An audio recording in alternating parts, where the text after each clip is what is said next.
بسم اللہ الرحمن الرحیم۔ نماز کی نیت کے حوالے سے اکثر لوگ پوچھتے ہیں کہ نماز کی نیت کس طرح کی جائے۔ اکثر لوگوں نے ایک اردو میں جو نیت کسی نے بنائی ہے اس کو پڑھتے ہیں کہ 4 رکعت نماز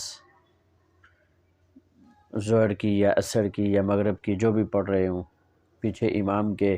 منہ میرا طرف خانہ کعبہ شریف کی طرف، اس طرح کر کے تو وہ نیت باندھتے ہیں۔ تو یاد رکھیں، اگر کوئی نماز پڑھ رہا ہو تو صرف دل کے اندر ارادہ کر لے کہ میں فلاں وقت کی نماز ادا کر رہا ہوں اور اس کے فرض ادا کر رہا ہوں یا اس کی سنتیں ادا کر رہا ہوں، اتنی اگر کوئی نیت کر لے تو اس سے نماز ہو جائے گی۔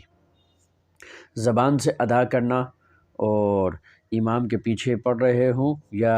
مقتدی اکیلے پڑھ رہا ہو، تب بھی دونوں صورتوں میں زبان سے ادا کرنا کوئی ضروری نہیں ہے۔ اگر صرف دل میں نیت کر لی کہ میں ابھی ظہر کی نماز پہ کھڑا ہوں اور ظہر کے 4 فرض پڑھ رہا ہوں یا فجر کی 2 فرض پڑھ رہا ہوں یا 2 سنتیں پڑھ رہا ہوں، تو بس اتنا کافی ہوگا۔ اور دل میں اگر امام کے پیچھے ہے تو دل کے اندر نیت ہونی چاہیے کہ میں ابھی امام کے پیچھے کھڑا ہوں۔ بس صرف اتنے دل کے اندر یہ نیت کر لینا یہ کافی ہوگا نماز کے لیے، اور اس سے نماز ادا ہو جائے گی۔ ایک اور مسئلہ، وہ بھی اکثر لوگ جو خاص کر کے سعودی عرب سے واپس آتے ہیں تو ان کو دیکھ کر لوگ اکثر پوچھتے ہیں، اور وہ جو سعودی عرب سے واپس آتے ہیں وہاں کام کر رہے ہوتے ہیں 2 4 5 سال، اس کے بعد جب واپس آتے ہیں تو یہاں پاکستان میں یا کسی دوسرے اور ملک میں آ کر وہ صرف فرض پڑھتے ہیں، باقی سنتیں نہیں پڑھتے۔ تو اکثر لوگ پوچھتے ہیں کہ کیا صرف فرض پڑھنے سے نماز ادا ہو جائے گی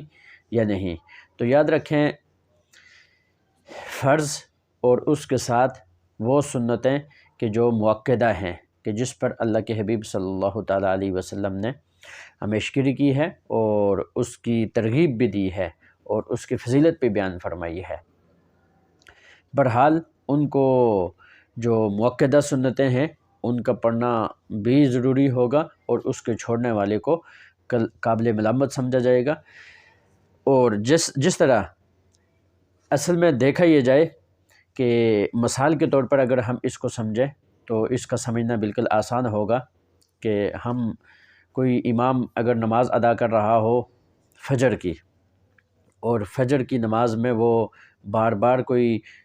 سورہ اخلاص پڑھے یا سورۃ الکوثر پڑھے،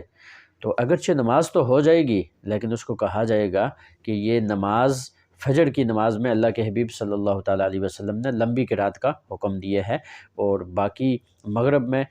چھوٹی قرات کی جائے گی۔ تو بالکل اسی طرح دیکھیں،